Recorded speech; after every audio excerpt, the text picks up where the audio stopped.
Et c'est parti pour un exercice JS, on va résoudre un petit problème. Niveau de difficulté, simple, voire très simple. Mais c'est juste pour vous montrer qu'il y a tout le temps plusieurs manières de résoudre un problème, notamment en JS. Créer une fonction removeStringSpaces qui prend un paramètre str qui retourne une chaîne dont les espaces ont été retirés.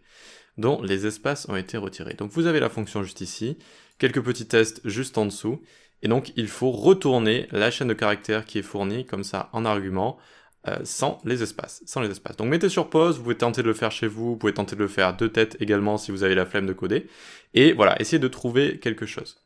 Allez, résolution dans 3, 2, 1.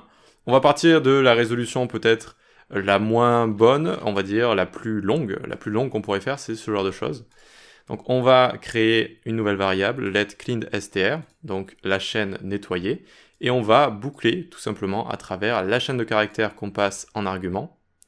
Si la lettre en question, par exemple le H de hello juste ici, est différent d'un espace, alors je le rajoute, je le concatène à mon cleanedstr, et une fois que je suis sorti de la boucle, je retourne cleanedstr. Voilà. Donc cette solution fonctionne, mais elle est un petit peu longue. Peut-être qu'il existe des méthodes un petit peu plus appropriées pour faire ça plus rapidement. On peut tester en tout cas, on fait CTRL-U accent grave, ça ouvre le terminal, et si vous avez Node d'installer, vous pouvez faire node script.js, oui voilà, bon il est un peu décalé mais c'est pas grave, tac, et donc on voit bien que ça retourne hello hello sans nos espaces, pareil juste ici, et pareil juste là. Génial, on a réussi à passer tous les tests, donc ça fonctionne. Ça fonctionne, mais il faut essayer de ne pas s'arrêter là en JS. Une fois que ça fonctionne, il faut se dire, qu'est-ce que je peux améliorer?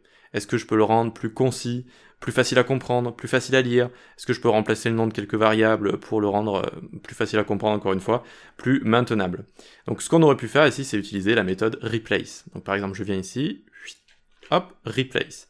Donc str, ce que je lui passe ici en argument, point .replace, ici j'utilise un regex et je viens cibler tous les espaces et je les remplace par une chaîne de caractères vide. En gros, je supprime les espaces en fait. Je retourne le str ici sans les espaces. Testons, hop, on vient ici, tac, et on voit que ça fonctionne de la même manière. Donc vous voyez qu'on a réussi avec un simple return ici à résoudre le problème.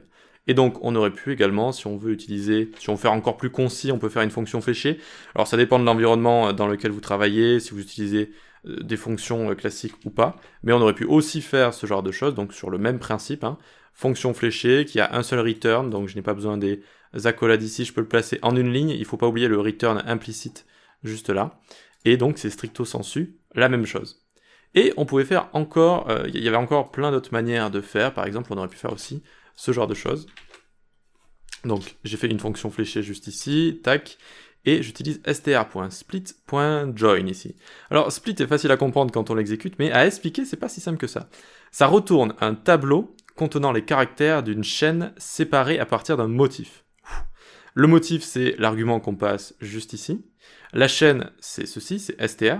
Donc à partir de cette chaîne, je vais créer un tableau avec des éléments à l'intérieur, et chaque élément va être séparé par l'espace ici. C'est-à-dire que du coup, l'espace qu'il y a juste ici, ça va devenir une virgule comme ça, et ça va devenir un tableau comme ça par exemple. Ok, donc ça c'est split. Ça va transformer tout ça en un tableau, donc une chaîne de caractères en un tableau, à partir d'un motif.